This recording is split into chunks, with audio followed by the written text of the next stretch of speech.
Hello everyone, mga ating sewing machine. So cleaning sewing machine po tayo, kung paano po tayo maglinis ng ating mga makina pagtapos natin gamitin. Sulit po mga sewing machine, Jaguar po yan, ayan po. So KA03 speed control reverse selector, napaka basic lang. So ano yung gawin mga sewing machine, buksan niyo po ito. For that, tornilyo, 1, ganyan lang. Then sa likod, meron dito isa. Ayan. Yan lang po pagkalas ng makina. Basic lang po. Then number 2, plate. Ayan mga sewing machine. Kabila. Sa mga gusto maglinis ng mga kanilang mga makina, gayahin yung ganitong pagkalas ng and tanggalin nyo po pinakababin po simple winder. Tanggal nyo lang lahat, tanggal po sila yung mga idol. Basic lang po.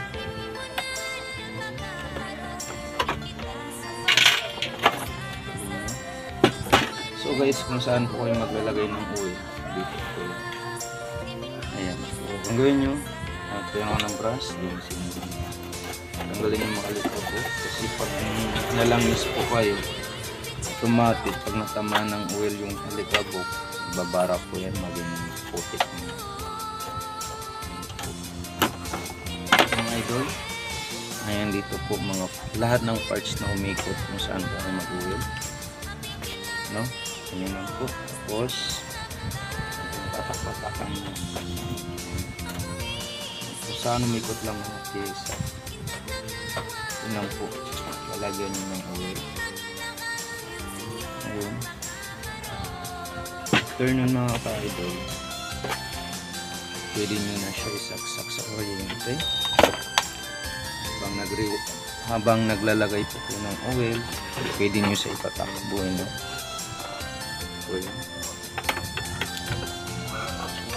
Basic lang yan, makina on off dito.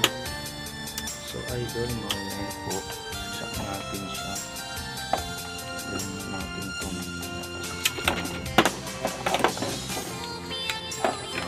switch on po, ilaw. So start, ayan lang po, pwede nyo ikutin itong mga selector. So kung makikita nyo ulit ang dito mga idol, pwede nyo po tanggalin. So kung lang po select nyo naman straight, dapat na lang sa arrow, speed control. So makikita nyo mga idol, ayan o, madumi. So kuha kayo ng basahan. After nyo kumuha ng basahan mga ka-sewing machine, ayan, saan nyo po nakalagyan ng top bobbin.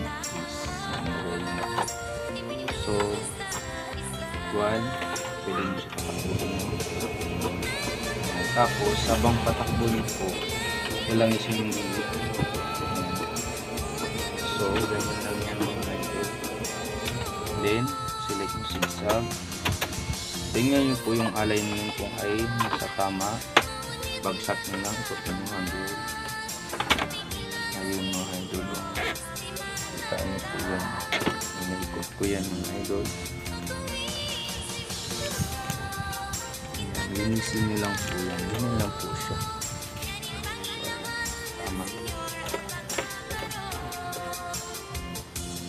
mga idol, no? So ganyan, tapos yung mag-oil po, balik nyo naman siya. Yan lang po, no? Kung gusto nyo palambutin yung makina pag medyo maganit yung kanyang takbo kasi po ay madumi.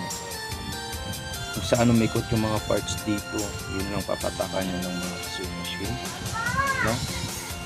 Ngayon balik nyo ng maayos. Once binalik nyo na po yung maayos yung kanyang pinaka plate, so pwede nyo na linisan yung machine natin. Sa ating mga ka-sewing machine po dyan, At sa ating mga viewers, magandang hapon po sa lahat. Like and follow mga kasunusin. Subscribe nyo po yung channel natin para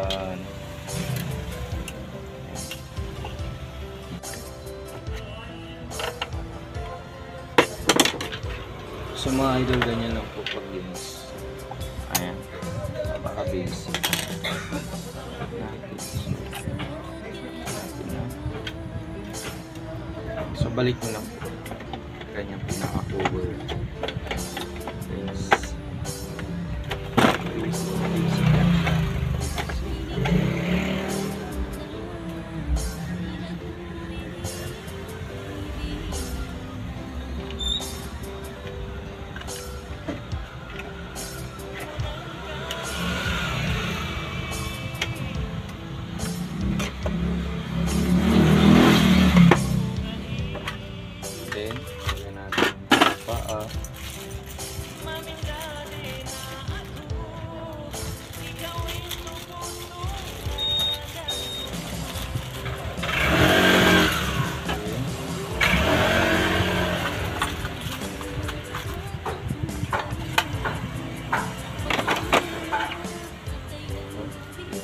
Sa babaw.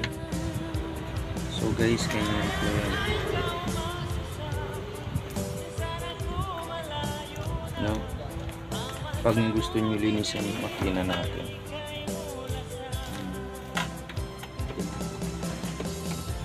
reserve po. And then po, paglagay ng sinulid po ay nandito sa babaw. 1. Guys, ganyan lang po. Iipit nyo lang siya dito.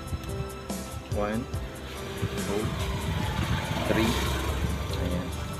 Kung nakikita nyo po. And then, handle ikot. Pag nakita nyo po itong pinaka-pick up thread, dyan yung sabi ko sinulit. And then, number 5. So, suot natin sa karayo mga kasunasin niya. Then, 3.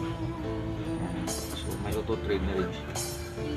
So, pag kunin nyo yung sa ilalim, ikutin nyo ng handle. Yan mga idol ha, ikutin nyo ng po. So, ganyan lang po. Easy. Then, subukan na natin yung tahig niya. Kung wala pa rin nagbabago doon sa pina.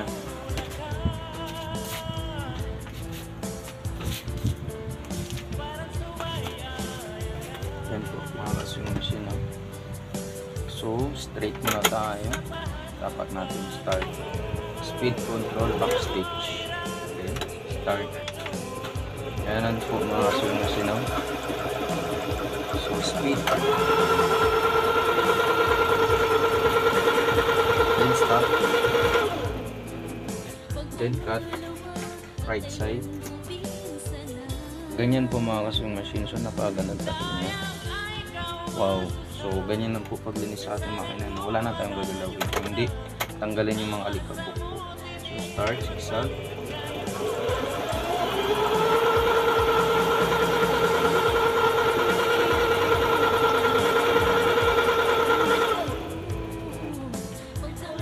Yung ganang sigsag mga idol sa ating mga kaswing machine po dyan, no? Ayan, gusto nyo po linisin yung makina, tapos pag scallop po tapat nyo lang dyan. I-design po lang yung scallop po.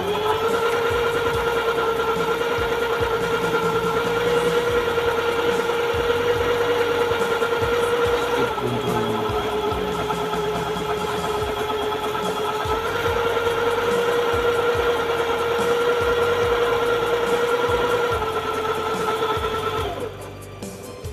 Po mga kaswing machine, nakita nyo po. Ayan yung daan niya, diba?